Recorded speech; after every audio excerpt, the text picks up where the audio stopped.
Bonjour, je m'appelle Étienne Bertrand, bienvenue dans cette nouvelle émission de Terre et Vignes de l'Aube, réalisée conjointement avec la Chambre d'agriculture de l'Aube.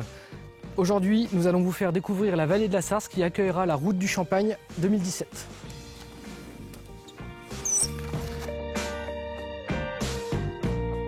Donc ici, nous sommes sur le domaine du vignoble Motaudon à Lingé, un magnifique jardin botanique. Nous allons partir en avant-première à la découverte des vignerons qui ouvriront leurs portes le 5 et 6 août 2017 au moment de la Route du Champagne. Il faut savoir que la Route du Champagne est organisée depuis 1995 par CAPC, avec cette année la confrérie Saint-Vincent de la vallée de la Sarse en soutien. Et fait important, c'est la première fois que la vallée de la Sarse s'anime au moment de la Route du Champagne. Au cours de cette émission, je vous propose de me suivre. Nous allons partir en 4x4 à la découverte des vignobles et des vignerons qui participent à la Route du Champagne. Donc la Route du Champagne, j'insiste, elle existe depuis 1995. Il faut savoir qu'à l'époque, l'objectif, c'était de faire connaître la Côte des Bars. Aujourd'hui, on n'en est plus là. On a 30-40 000 personnes qui viennent du monde entier, parfois, pour venir découvrir nos vignerons et nos vignobles. Il y a un enthousiasme fort et on a mis en place des choses qui n'avaient pas été faites jusqu'alors, comme par exemple de la vente en ligne.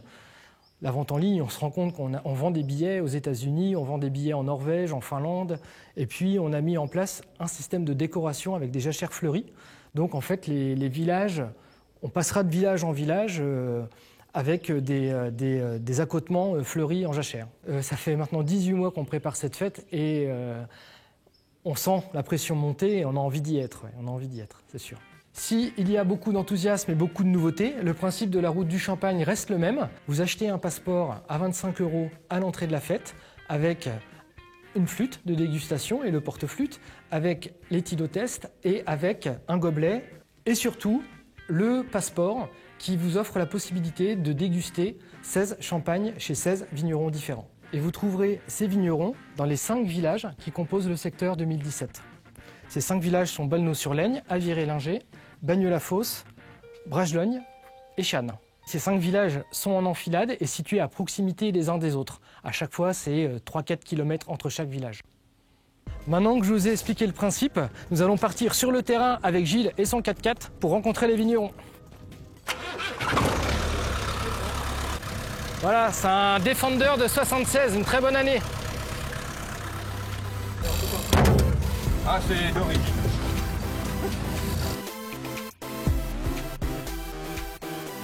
On arrive chez Marc et Marinelli Henker, Champagne Henker.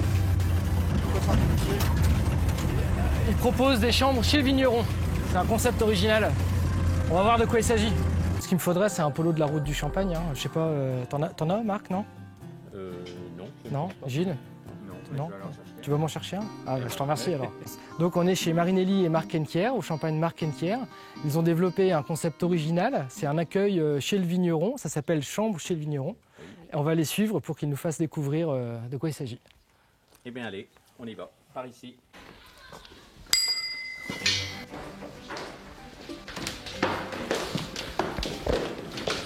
Donc vous êtes vraiment chez le vigneron. Dans quel état d'esprit vous avez développé ce concept avec Marc? Alors donc l'idée c'était quand même de faire découvrir nos valeurs et notre passion aux personnes que nous recevons, que ce soit dans cette chambre ou en camping-car.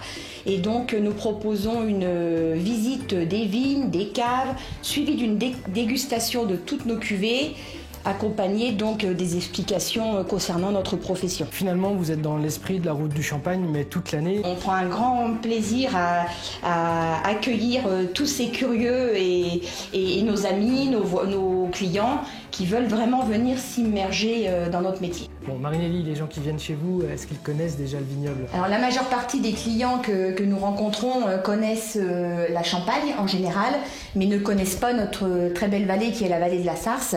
Et donc c'est d'autant plus enrichissant pour nous et pour eux de leur faire découvrir nos cépages, notre sous-sol, nos cuvées et notre convivialité. Prêt pour la Route du Champagne en fait.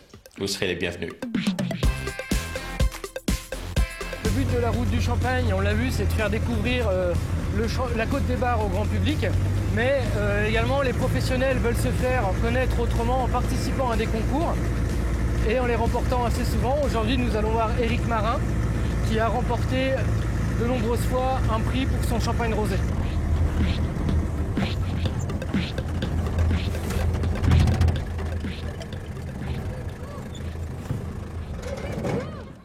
Quel accueil! Edmond est faible. Vous êtes magnifique. Salut. Est-ce qu'on peut vous louer pour des événements? Vous préparez quelque chose, non? Hein. Vous préparez quelque chose? Il y a quelques invités le 5 et le 6 août, c'est mon Salut. anniversaire. C'est vrai? Vous faites une grosse fête alors? Eric et Sonia vont nous présenter leur nouveau caveau de dégustation. Ah, moi je parlerais bien de la façon originale dont vous avez monté votre projet. Donc on a fait un financement participatif pour créer l'intérieur du caveau en fait. Donc on remercie tous ceux qui nous ont aidés à créer ce bel intérieur. Eric, on est venu chez toi aujourd'hui notamment parce que tu es souvent primé dans des concours, Ouais. notamment sur le rosé. Encore cette année, il y a eu le mondial du rosé à Cannes qui vient de se dérouler et on a été pour la deuxième année consécutive primé d'une médaille d'or. C'est une méthode de vinification quand même un peu particulière qui me tient à cœur parce que j'ai fait mes études à Beaune en Bourgogne et on a pour habitude de faire du vin. Donc nous c'est un rosé d'assemblage, un assemblage de vin rouge et de vin blanc. Pinot noir 100% ou... 100% Pinot Noir, ouais. Oui. Cette année, on l'a fait en 100%. Depuis 2012, depuis l'année qu'on a grêlé, qu'on n'avait pas de Chardonnay, en fait, on l'a passé en 100% Pinot Noir. Avec les assemblages, avec notre œnologue Philippe Narcy, on a trouvé certaines cuves de Pinot Noir qui s'adaptaient à notre rouge qui est très fruité et très léger. À titre personnel, t'en tires une fierté Oui, je pense que c'est déjà d'abord à titre personnel une satisfaction. Et puis après, c'est un petit peu de notoriété, quoi. Ça nous aide bien. Eric, l'appellation Champagne, c'est 5 départements, mais 3 départements principaux, notamment l'Aube. Est-ce que tu as remarqué dans les concours, dans les résultats de concours, que la Côte des Bars avait une bonne place dans ces résultats? Oui, on a tendance à voir que les vins de l'Aube ressortent quand même assez souvent, en particulier sur le concours des rosés des œnologues de France. En 2016, il y avait 9 médailles auboises sur 17 médailles. Donc on s'aperçoit quand même notamment les rosés, mais que les vins de l'Aube ressortent assez fréquemment dans les concours. Pour moi, c'est vraiment le meilleur indicateur de qualité des vins de Champagne. C'est les œnologues de France, donc qui invitent les œnologues du monde, parce que c'est mondial, et qui dégustent, donc je pense qu'on peut s'en servir comme référence. Donc la dégustation parfaite, on mire, on hume, et on déguste. Direction Balneau-sur-Laigne.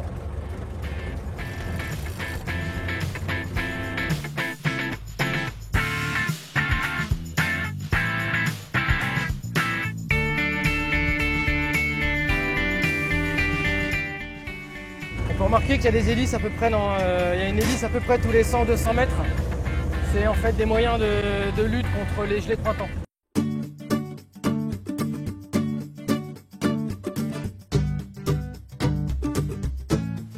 Bon Anne, finalement, pourquoi tu as choisi de nous recevoir dans ton arboretum pour nous parler de l'export?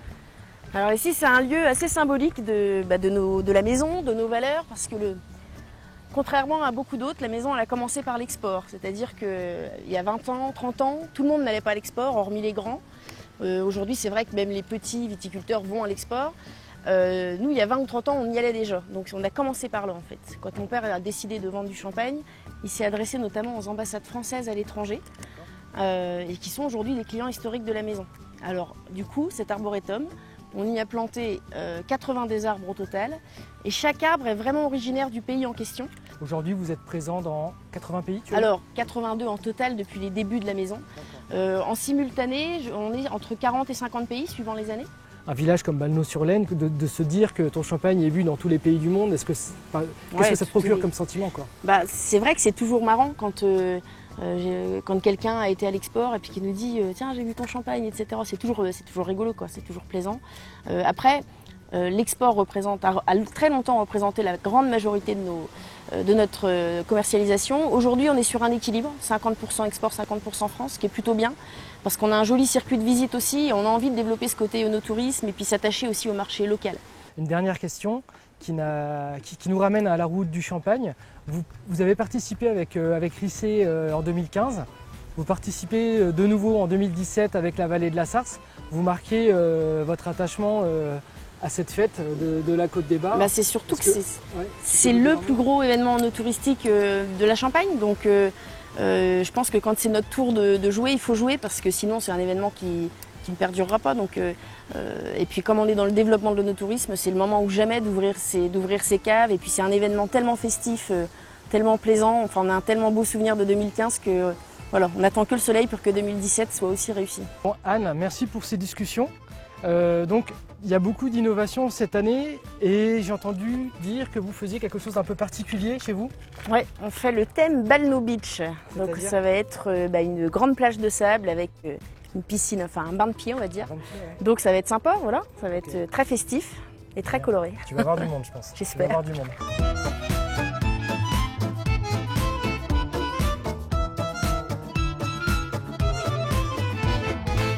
Vous l'avez vu, on a rencontré des vignerons passionnés qui ont chacun des choses à vous faire découvrir les 5 et 6 août.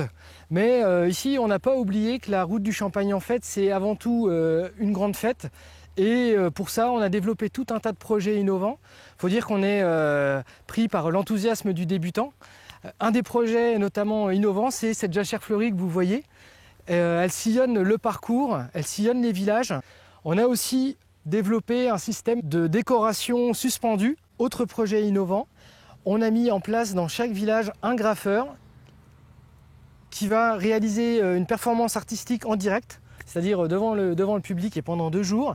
Et on lui a proposé un thème qui est sans surprise le champagne et la fête.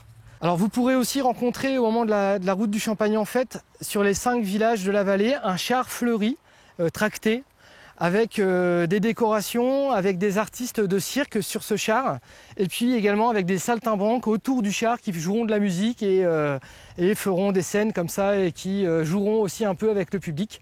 Voilà, c'est un char qui s'inspire un petit peu des fêtes du Champagne, des vieilles fêtes du Champagne des années 60 et 70.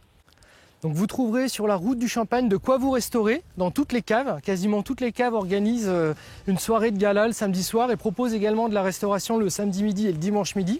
Sur internet, vous pouvez retrouver toutes les informations, les plans, toutes les animations, enfin le programme complet de la fête.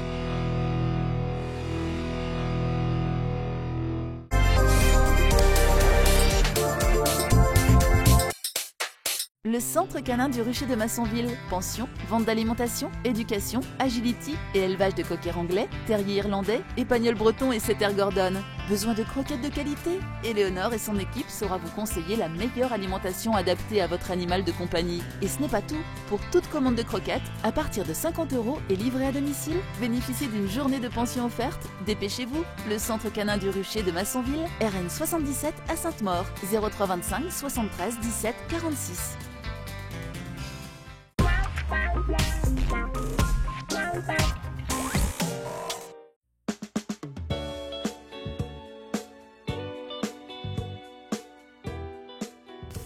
Bon, Olivier, on a vu des vignerons qui ont des démarches différentes. On est allé à Viré-Linger rencontrer Marc et Marinelli qui font de l'accueil privilégié pour leurs clients. On a vu Eric qui gagne régulièrement des concours de vin. On a vu Anne Grémillet qui a une stratégie de développement à l'export. Toi, qu'est-ce que tu as envie de mettre en avant? Qu'est-ce que tu as envie de nous raconter? Alors, nous, ce qu'on aimerait mettre en avant sur l'exploitation, c'est la viticulture durable. La viticulture durable, bon, le durable, c'est un terme courant en ce moment. On a validé nos pratiques par une certification qui s'appelle viticulture durable en Champagne. C'est un cahier des charges avec 125 points qui soient environnementaux, économiques, sociaux. Environnementaux, l'idée, bon, d'avoir un impact limité sur notre environnement, hein, qu'on côtoie au quotidien, et en même temps pérenniser une culture à long terme, on pense aux générations futures. Sur l'exploitation, là c'était plus aussi pour asseoir des pratiques qui n'avaient pas été mises sur papier et puis vraiment validées par un organisme extérieur qui vient dire bon, ce que tu fais, ça se tient, c'est cohérent. Je vois qu'on marche dans l'herbe que tu as semée là. Tu ne mets aucun produit chimique au sol. Non, la certification nous oblige à désherber un maximum de moitié de notre exploitation, si on voulait le faire. Nous, sur l'exploitation, on a été encore plus loin dans la démarche, c'est-à-dire qu'on ne désherbe plus du tout. Il y a 10 ans que l'herbe, elle est là. Moi, je suis fier d'être ici, déjà, fier de faire du champagne, et en plus de pouvoir proposer un produit de qualité. Et on va tous je pense qu'on va tous dans ce sens-là. Et il faut choper le train à marche et puis y aller. Ouais. Moi, ce que je trouve bien, c'est que tu vois, je t'ai dit qu'on avait vu d'autres vignerons et je m'aperçois au fur et à mesure de cette petite visite dans la vallée qu'on a vraiment de multiples talents dans le secteur de la route du Champagne 2017.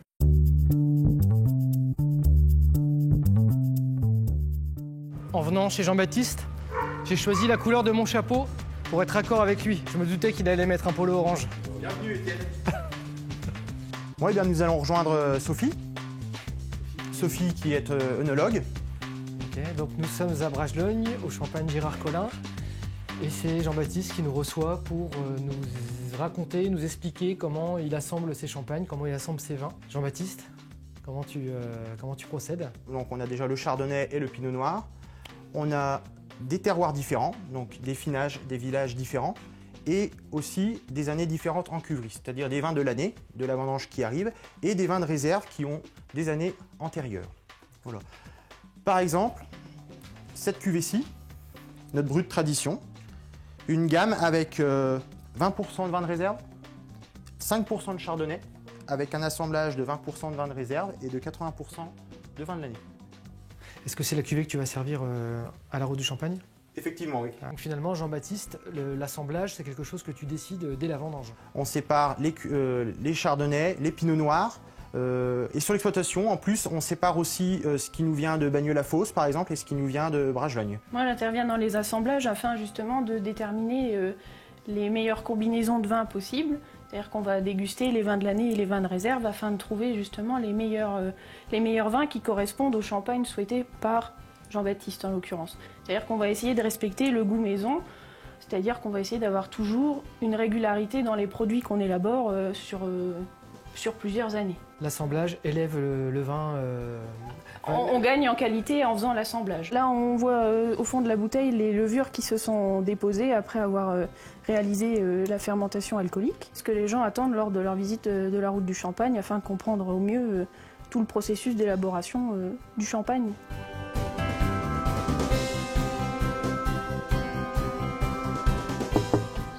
On cherche le vigneron, Bertrand. Il veut nous parler de son rosé. Bonjour. Bertrand, il doit être là-bas. Alors fais attention à la tête, hein. C'est Oui. une vieille cave. Oui. En fait, c'est ici que j'ai tout démarré avec mon père. C'est-à-dire? Eh ben, on a commencé à faire le champagne ici, le dégorgement était là, les bouteilles étaient à côté. Ouais. Je vois que tu as une petite cave à côté là. Un petit Voilà, carreau. ouais. Alors la petite cave, ça c'est la cave personnelle. C'est la D'accord, cave des vignerons. d'accord, d'accord. J'ai vu que tu proposais un rosé de saignée à la dégustation le week-end de la route du Champagne. Qu'est-ce que tu peux nous dire sur ce rosé de saignée? Alors c'est un rosé, c'est mon père qui m'a appris à le faire. C'était son grand-père et son père qui lui avaient appris avant. Donc c'est une méthode ancestrale, hein, c'est le rosé vrai, le rosé de saignée. C'est en fait, au départ, c'est déjà sélectionner la vigne, choisir une vieille vigne avec des raisins qui ont une belle maturité. Ensuite, au niveau de la coupe, c'est toujours la réglementation champenoise, hein, comme on le fait tous, c'est-à-dire coupe obligatoirement à la main, ce qui nous permet de faire un premier tri, quoi. Et puis ensuite, on ramène les raisins à la cuverie. Et là, je mets les raisins en cuve, grappe entière. Et ensuite, je commence la fermentation alcoolique. Et c'est là, en fait, que réside le mystère du rosé de saignée.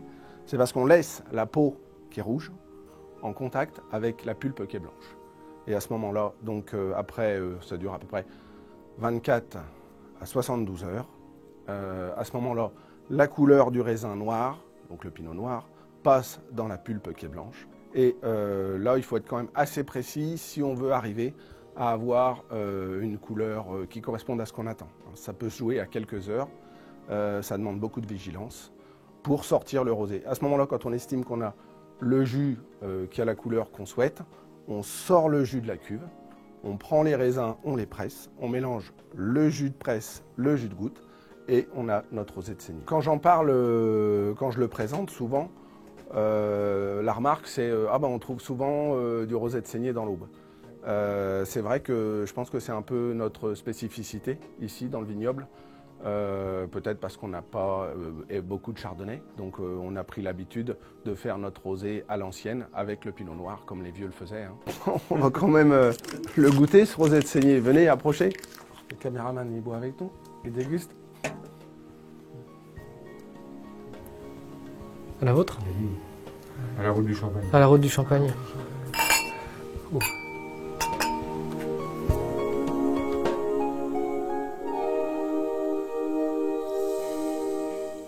On poursuit notre parcours sur la route du Champagne en fête 2017.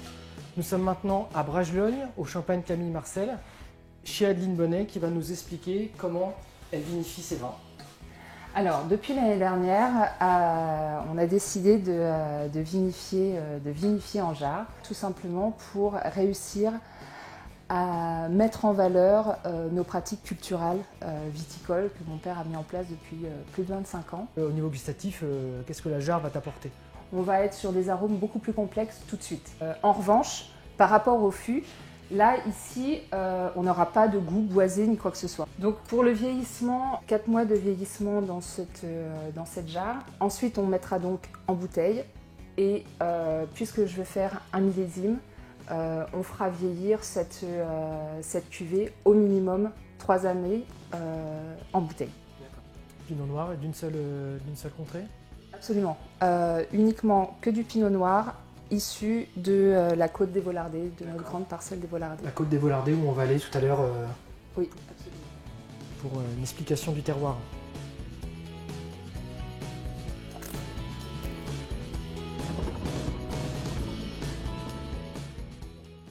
Donc après avoir rencontré plusieurs vignerons un peu dans tous les villages, il faut qu'on prenne un instant pour parler du terroir.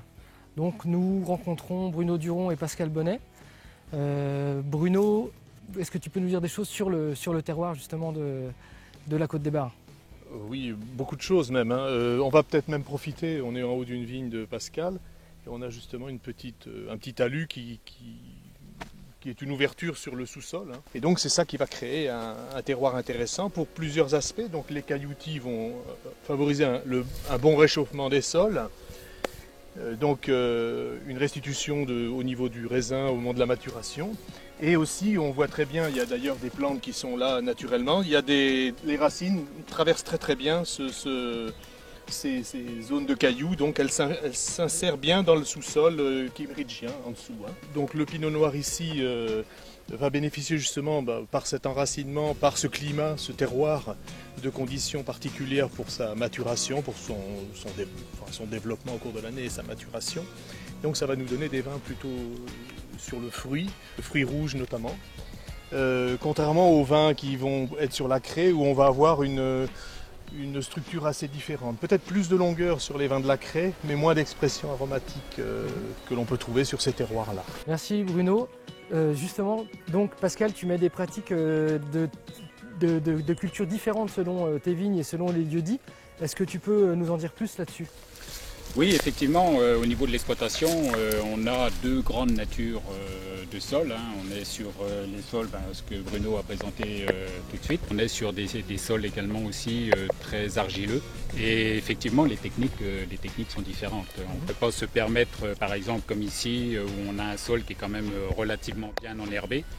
À partir du moment où on a des sols un petit peu plus chargés en argile, où on a un peu plus de soucis au niveau hydrique. Là, il faut être beaucoup plus indulgent sur les volumes d'herbe qu'on peut avoir sur les parcelles. On a des raisins sains avec très très peu de problèmes de pourriture, vu qu'on est sur des sols enherbés, peu enrichis en amendement, donc on a une stabilité à ce niveau-là. Comment tu sens les choses au niveau des vendanges qui approchent, qui vont être juste après la route du Champagne? Il est certain que cette année, on est quand même sur une année, je pense, de qualité, parce qu'on a eu une succession de pluies et de périodes sèches. Et ce qui fait qu'on a un niveau sanitaire qui est inexpéré. C'est très bon. Ouais. On est en avance sur le calendrier. Hein. On est en avance sur le calendrier. On aura des vendanges début septembre, probablement. Oui. Peut-être même fin août.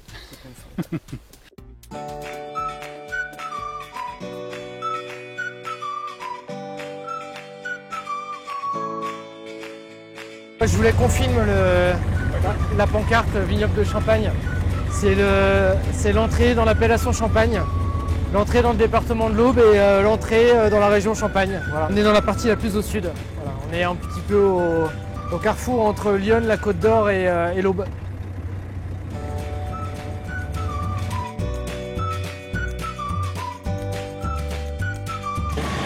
Là, on attend ça depuis 1 an. On arrive au bout. On va le faire.